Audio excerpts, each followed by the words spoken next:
Recientemente, el famoso youtuber y podcaster Jordi Wild realizó un debate sobre el cambio climático que sacó ampollas en el mundo de la divulgación y el periodismo científico. Como invitados, Jordi tuvo a Francisco Cacho, licenciado en física y máster en meteorología, quien además trabaja en el canal de televisión español La Sexta y considera que el calentamiento global es un asunto urgente. Y por otro lado, a José Ramón Arévalo Sierra, licenciado en biología, máster en gestión ambiental, doctor por la Universidad de La Laguna, actualmente ejerciendo como catedrático de ecología, cuya posición es más bien escéptica en muchos puntos. Tras haber visto el debate, hoy he querido invitar a Álvaro Bayón, mejor conocido como Bari, quien es doctor en biología por la Universidad de Sevilla y máster en riesgos naturales por la de León, y que actualmente colabora para la revista Muy Interesante, además de ser profesor de divulgación científica para la Universidad Isabel I de Burgos. Y con él conversé sobre algunas de las afirmaciones más polémicas de Arévalo en una entrevista en la que aportó mucha información útil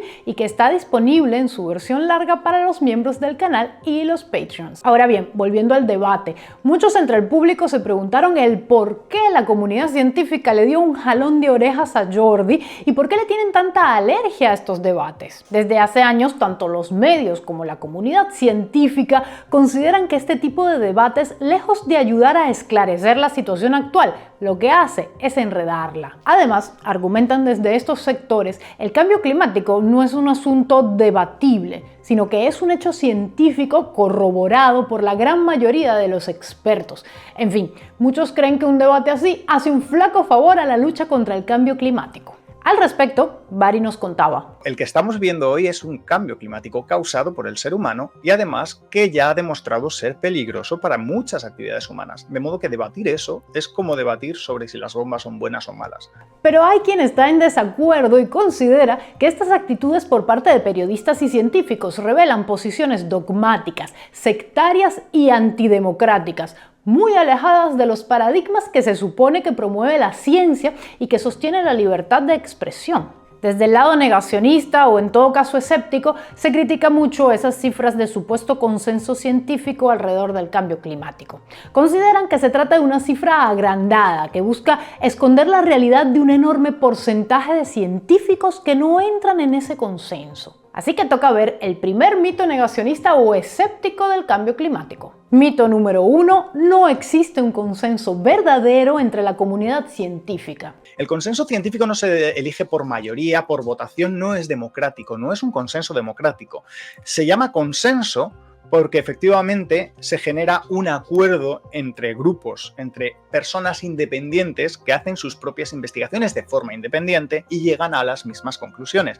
Pero es un consenso fáctico, es un consenso que se obtiene por la gran, ingente cantidad de demostraciones que prueban que efectivamente eso es así. Cuando se hizo el primer análisis sobre el consenso científico, que fue hace ya más de 10 años, este estudio los negacionistas lo utilizan muy a menudo porque hay en realidad un tercer grupo, y es el grupo que no dice nada. Y ese grupo es mayoritario. Pero no se pronuncia simplemente porque los estudios que se tomaron en cuenta para hacer el análisis simplemente no hablaban del origen. Estudiaban el cambio climático sin buscar ese origen. Por lo tanto, obviamente, si no estás buscando el origen, no vas a concluir cuál es el origen. Entonces, esos simplemente no cuentan para hacer un consenso porque ellos no se pronuncian. Cuando miramos el origen, en aquel momento era un 93, un 97%. Pero es que ahora mismo ese consenso supera el 99%.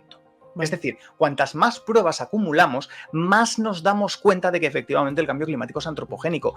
Número 2. Ha habido otros periodos cálidos en la historia reciente de la Tierra que no se están teniendo en cuenta para los modelos actuales. Otro de los puntos tratados en el debate que me llamó la atención fue cuando el profesor Arévalo citó el óptimo cálido medieval. Se trata de un periodo de la Edad Media en el que el clima fue particularmente cálido en Europa y que, según él, no fue tenido en cuenta en la investigación realizada por Michael Mann, climatólogo y geofísico de la Universidad de Pensilvania en los años 90. La investigación de Mann, según Arévalo, habría sido clave en la implementación de políticas para atacar el cambio climático. Incluso, Arévalo llega a sugerir que detrás de esa omisión de Mann hubo intereses ocultos. Así que toca desmentir otro error en el debate. Pues bien, es cierto que en el primer estudio de Mann solo se llegó hasta el año 1450, omitiendo el óptimo cálido medieval. Lo que no dijo Arévalo es que Mann hizo una revisión de su investigación entre 1999 y 2003, en la que sí se toma en cuenta el periodo cálido medieval, además del clima de todo el mundo, no solo el de Europa, y que aún así las gráficas arrojan que el periodo actual es excepcionalmente cálido. De hecho, el óptimo cálido medieval fue un periodo de calor inusual, pero no en toda la Tierra y ni siquiera en toda Europa, sino en una zona particular del norte del continente. Sobre el aumento de las temperaturas, Bari nos comentaba.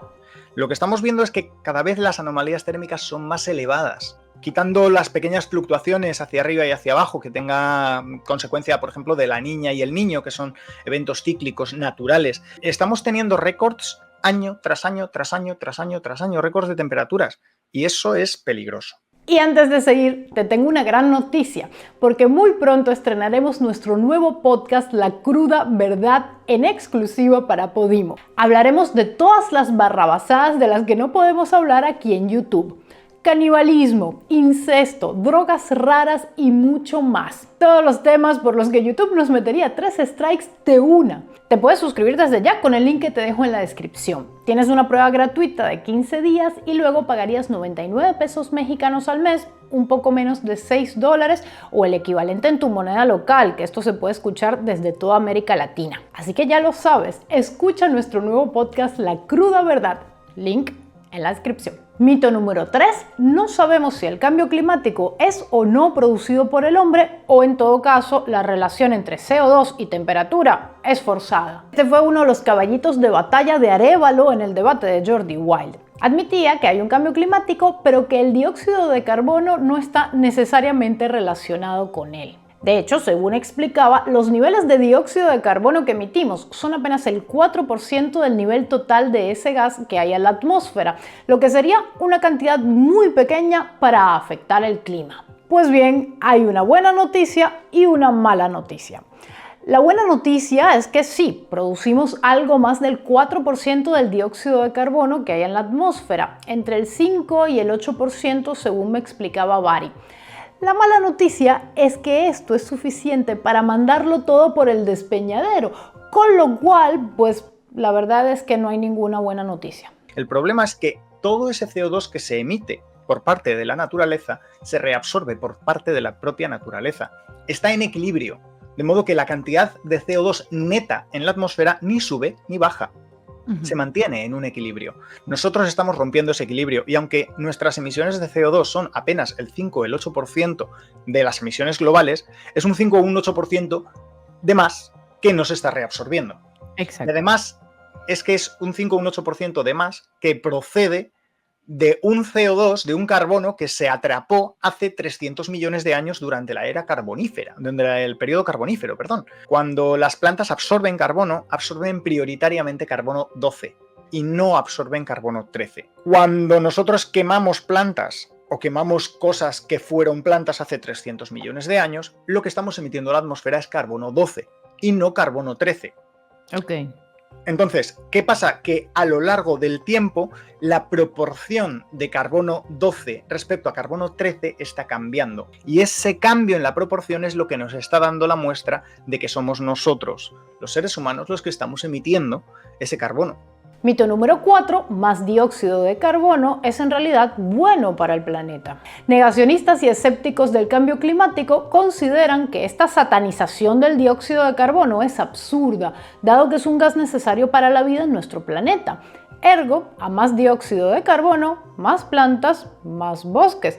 Lo llega a afirmar Arévalo. Y todos más felices, ¿no? Sí, pero no. La teoría diría que las plantas se beneficiarían del CO2 para hacer la fotosíntesis y ser más eficientes, pero el aumento de este gas también trae problemas. No se trata solo del CO2, sino de los cambios que trae en el clima donde viven esas plantas. Hay una sequía pronunciada, plantita muere. La tierra tiene menos nutrientes, plantita muere. Suben mucho las temperaturas, plantita muere, porque como ya sabemos, demasiado dióxido de carbono efectivamente calienta la atmósfera. Y por si alguien lo duda, El carbono, el CO2, igual que el metano u otros gases de efecto invernadero, tienen la capacidad de absorber la radiación infrarroja y la convierten en calor. Vibra, la molécula vibra cuando es excitada por infrarrojos y se calienta.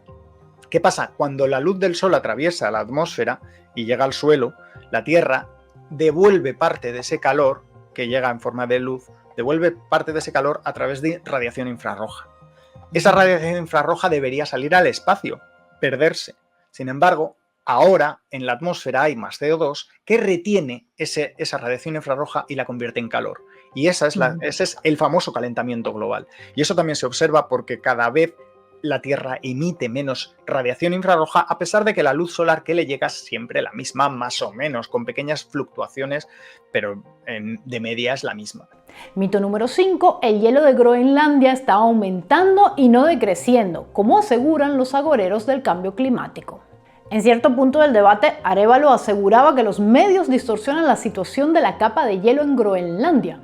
Citaba el caso de una foto viralizada en 2019 que mostraba un inmenso lago groenlandés donde se suponía debía haber hielo. La foto encendió las alarmas de la opinión pública aquel año. Y por lo que se supo, si bien es normal que durante el verano se formen lagos, como algunos investigadores explicaron entonces, lo anómalo era lo pronto que había ocurrido ese año. La realidad es que, tal y como lo han transmitido varios medios, la situación en Groenlandia es crítica, si bien no exenta de algunas paradojas. En 2022, por ejemplo, se viralizó una información que aseguraba que en pleno verano la masa de hielo había crecido 5 gigatoneladas. Conclusión: el cambio climático no existe.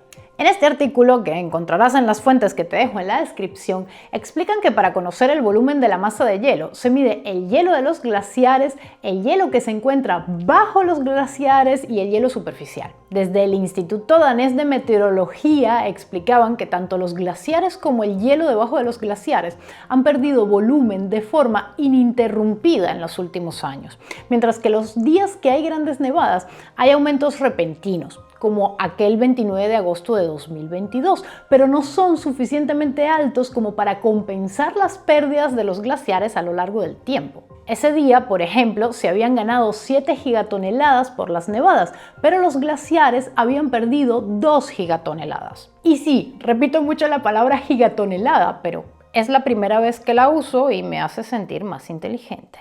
En fin, que cuando caen grandes nevadas, como ocurrió aquel verano de 2022, eso se añade a la capa de hielo superficial.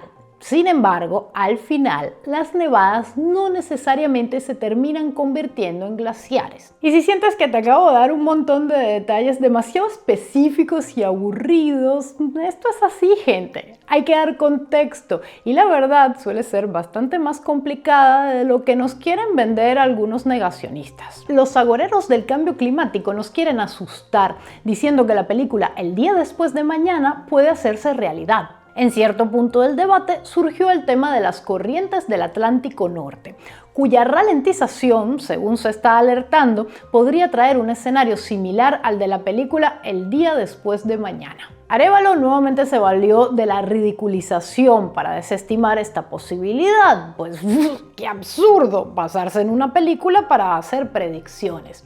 Al respecto, Bari nos contaba: ¿qué pasará con la corriente del Atlántico Norte, que es la que coge el agua caliente que llega desde el Ecuador y la sumerge a las profundidades en forma de agua fría, retroalimentando las corrientes oceánicas? Esas corrientes oceánicas están íntimamente ligadas al clima. ¿Qué pasará si eso se corta? No lo sabemos, no tenemos ni idea. El escenario ficticio de la película del día de mañana, ya hay datos que muestran que ese escenario ficticio es posible que suceda. Y por supuesto las consecuencias no serán tan catastróficas y tan repentinas como las de la película, que es ficción, pero claro, no sabemos cuáles serán esas consecuencias. No tenemos ni idea, porque no las podemos predecir, porque no tenemos datos para implementar un modelo matemático que nos permita predecir eso. Mito número 7. El cambio climático es bueno para la economía. Arévalo aseguró en varios momentos que no veía como negativo el aumento de la temperatura, pues eso traería progreso y avances tecnológicos, que en otras épocas el aumento de la temperatura había permitido cultivar en más áreas del planeta, ayudando al progreso. Pues lamentamos ser nosotros quienes te lo digamos, aunque parece que lo disfrutemos, pero eso no tiene tanto sentido. El aumento de los eventos climáticos extremos, granizadas, tormentas, nevadas, ventiscas, sequías, olas de calor, inundaciones, están generando impactos económicos más que evidentes. Se destruyen infraestructuras, se bloquean servicios públicos, pero yo creo que el mayor impacto va a estar en la agricultura. Vale. Porque un efecto que tiene el cambio climático es que desplaza los ecosistemas. Desplaza los ecosistemas principalmente en dos direcciones. En dirección del Ecuador al polo, es decir, latitudinalmente, los desplaza hacia el norte en el hemisferio norte, hacia el sur en el cono sur, y los desplaza hacia arriba, es decir, del nivel del mar hacia las montañas. Pero ¿qué pasa? Que al desplazar esos ecosistemas, hay otros ecosistemas al otro lado que chocan y ya no pueden seguir avanzando. Ese desplazamiento de los ecosistemas también afecta a la agricultura. Y hay zonas en el mundo donde hace 15 años eran perfectamente cultivables y ahora ya no lo son. Vale. Hay cultivos que están en riesgo por el cambio climático. Cultivos como el plátano. Van a subir de precio, van a ser cada vez menos asequibles, van a ser cada vez más escasos, van a ser cada vez más difíciles de cultivar. El café, el cacao, el té. Hay determinados productos, la vid, hay determinados productos que su zona óptima se está desplazando.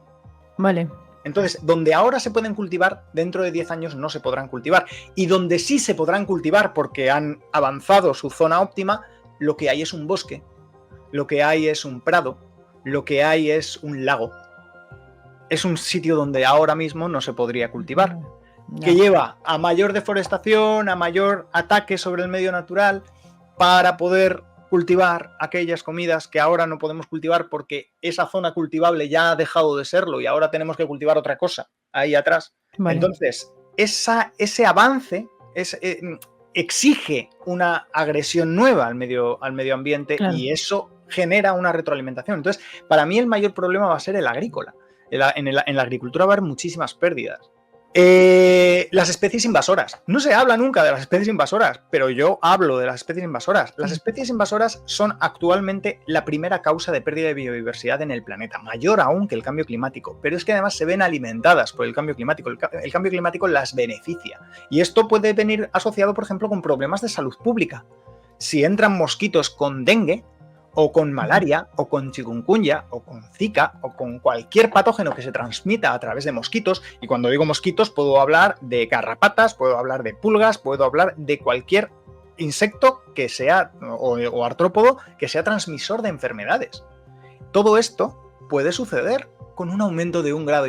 Mito número 8. No es necesario abandonar los combustibles fósiles. La tecnología nos ayudará a que su consumo sea más eficiente y se reduzca su impacto. En cierto punto del debate, que confieso a mí me pareció surreal, Arévalo declaró su amor por el carbón, una de las fuentes de energía más contaminantes que existen. Alegaba que lo prefería a las energías verdes por su bajo precio y su mayor efectividad a la hora de generar energía, y que independientemente de su impacto en el medio ambiente, lo que había que hacer era confiar en la tecnología para ayudarnos a hacer más eficiente el uso de combustibles fósiles. A mí me gusta también mucho la paradoja de Gibbons. Gibbons es mencionado en el directo de forma muy despectiva, además, porque es curioso, porque cada vez que este señor habla de alguien con quien no está de acuerdo, trata de buscar los trapos sucios para ridiculizar su postura en una falacia ad hominem, ¿no? También coleccionaba un montón de papel porque creía que se iban a acabar los bosques. Vale, me parece muy bien, pero en la paradoja de Gibbons, Gibbons tenía mucha razón en lo del carbón, y es que y fue algo que se observó, además, la predicción fue acertada. Cuanto mayor era la eficiencia de las máquinas en el uso del carbón, más carbón se consumía, no menos. No. Y eso es un problema del capitalismo. Es un problema puramente capitalista. Si yo tengo una máquina que fabrica 100 utilizando 100 y ahora optimizo y me fabrica 100 utilizando 50, en vez de utilizar 100, o sea, fabricar 100 utilizando 50, sigo utilizando 100 para que me fabrique 200, porque lo que quiero es crecer aunque no lo necesite, crecimiento por el crecimiento, el fin es el crecimiento, y eso es capitalismo por definición. ¿Cuál es la única forma de reducir el consumo de carbón? Con una nueva tecnología, el petróleo. Pero sin embargo, desde el siglo XIX el consumo de carbón ha ido creciendo hasta actualmente. Sigue creciendo el consumo de carbón en el mundo. Y hemos encontrado alternativas al carbón, como el petróleo.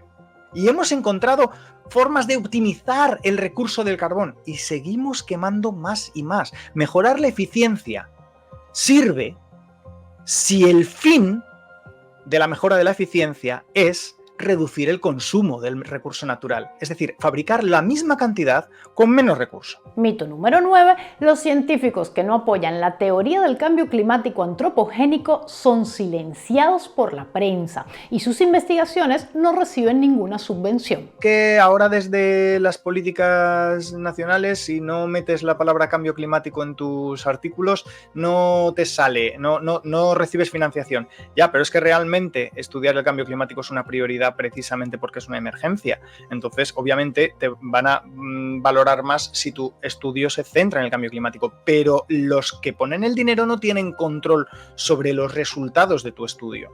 El que paga no tiene control sobre lo que publicas. El que paga, el que pone el dinero, no tiene la capacidad de elegir los resultados. Yo mismo he publicado una tesis doctoral en especies invasoras que demuestra que la legislación española y europea en tema de especies invasoras es una mierda. Y a mí me dio el dinero el Fondo Social Europeo. O sea, estoy demostrando que las mismas personas que me dieron el dinero no están haciendo una mierda. Con estos 9 puntos tratados, para mí queda claro que aquí nunca hubo nada que debatir. El momento actual es crítico y exige respuestas, no debates para enredar más la opinión pública. Los únicos que ganan con eso son las grandes compañías de combustibles fósiles. Un debate en el canal de Jordi Wild sobre el cambio climático está tan fuera de lugar como lo habría estado un debate sobre si las vacunas son efectivas o no durante la pandemia del COVID. Habría sido un debate potencialmente peligroso. Millones de personas ven a Jordi. De la enorme cantidad de gente que vio ese debate, muchos habrán pensado que los argumentos de Arévalo eran razonables. El problema es que parte de la audiencia quizás no tiene toda la información o la formación necesarias para sacar conclusiones adecuadas, y su opinión está siendo influenciada por argumentos que ya se han demostrado falaces. Esta pudiera ser la misma gente que apoyaría a partidos negacionistas del cambio climático que se valen de noticias falsas e información sesgada con tal de llegar al poder para aplicar medidas perjudiciales para el medio ambiente y también perjudiciales para toda la humanidad. Agradezco enormemente a Bari por su participación en este video y te dejo en la descripción los enlaces a sus redes, así como las fuentes de este video, muchas de ellas aportadas por él. Y no te pierdas este video de aquí que hicimos sobre la energía nuclear, satanizada por muchos, pero que en realidad podría ser una de las claves para frenar el cambio climático. Suscríbete si no lo has hecho ya y recuerda que desde ya puedes darte de alta para poder escuchar nuestro podcast en Podimo. Link en la descripción. Show.